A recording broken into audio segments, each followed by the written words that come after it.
Hey America, it's Ashley, your host that's going coast to coast with the ABR Roadshow, and today we're in Porterville, California at Cafe Main Street 254. The place is ran by a veteran, family operated, and they've got a stuffed biscuit bigger than my head. Let's go check it out.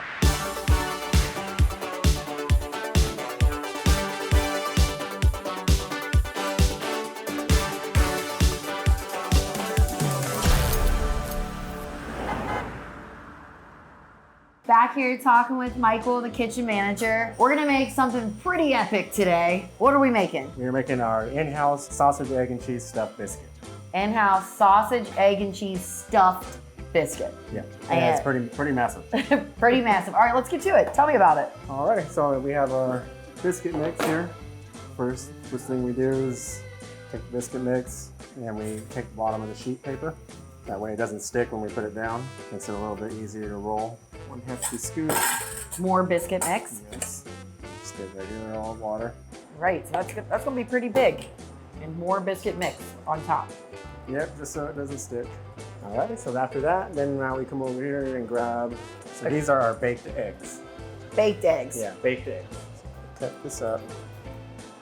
Go right in the middle there. Yep. Add your sausage.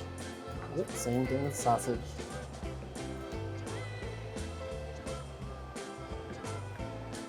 Beautiful.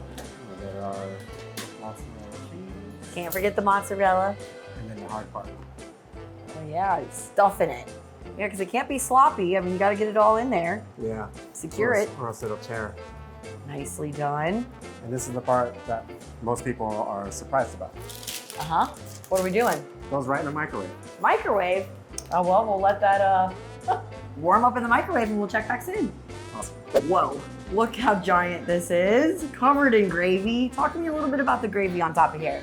So the gravy, we start with the base and then we add our own stuff to it. So like, well, we have more sausage gravy, oil from the sausage when we bake it.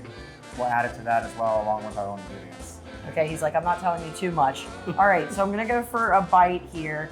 This is huge and stuffed. Look at that. Oh, that flaky biscuit. Make sure I get enough gravy on here. You know what this is? A diet killer. I agree with that. Right here. Wow. Very flaky biscuits. A little bit of spice from that sausage. So hearty.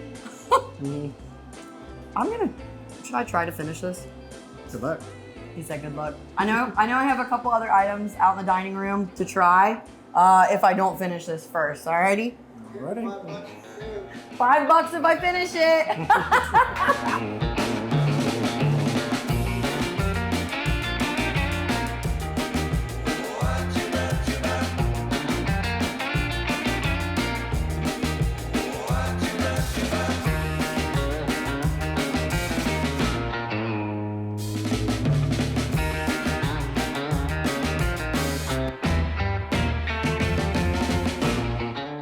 Sitting here with owner Shawn, who is a Navy vet. Did you ever dream of owning a cafe? No, I've been an entrepreneur for a long time. I've owned 3 or 4 different businesses, and we got into it, did remodel, revamped, and then I kept asking myself, what am I doing? But we're glad you're doing it. Then my wife reminded me that my grandma had a cafe back when I was little, and I was like, well, all right, let's do it. Yeah, and you're good with people too, so it's did. natural. Recruiting helped me with that. So, recruiting for the Navy? Yeah, it helped me with talking to people a lot. Yeah, of course. My mom was really outgoing. And then you're serving breakfast, lunch, and all kinds of drinks. I mean, I don't think I've ever seen such a big drink menu.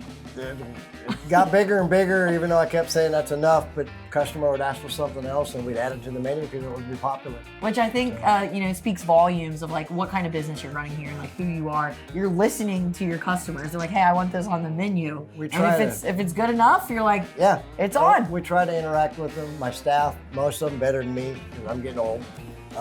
They remember people when they come in, so name what they ordered, gonna get the same thing, and people like that. Yeah, of course. Yeah. So, and we have a couple, a little old lady comes in and here's Peggy. Real outgoing, real great gal, but she likes to come in, order her food, and then she gets on her phone.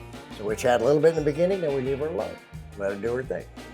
Right, you know how it goes because you're that tuned in with your people. Yeah. We try. Of course, of course. And speaking about, people coming in here and community, you do a lot for the community, like feeding the We homeless. try as much as we can. We do. Whenever there's leftover food, and I see a lot of places they throw it away, and a lot of bigger cities like, oh, we can't, this and that regulations, but it's food that we just got done serving. We might be closed the next day, so we're not gonna hang on to it. We'll make fresh the 2 days later. We'll bag it up in a to-go deal. We'll take it to the park because they're always hanging out on the benches. And give them something to eat. Yeah, I was talking to your son a little bit about that as well, and I think that's huge. I'd rather do that and throw it away.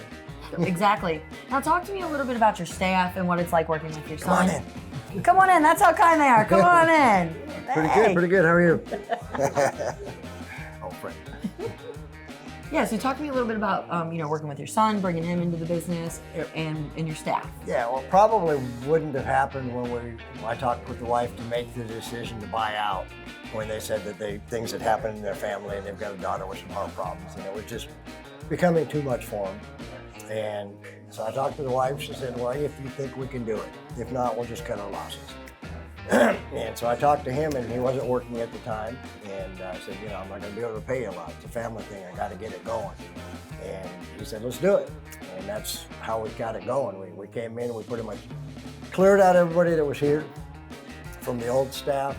Ran it a couple days with just me and him and a friend of his that came in as our head cook.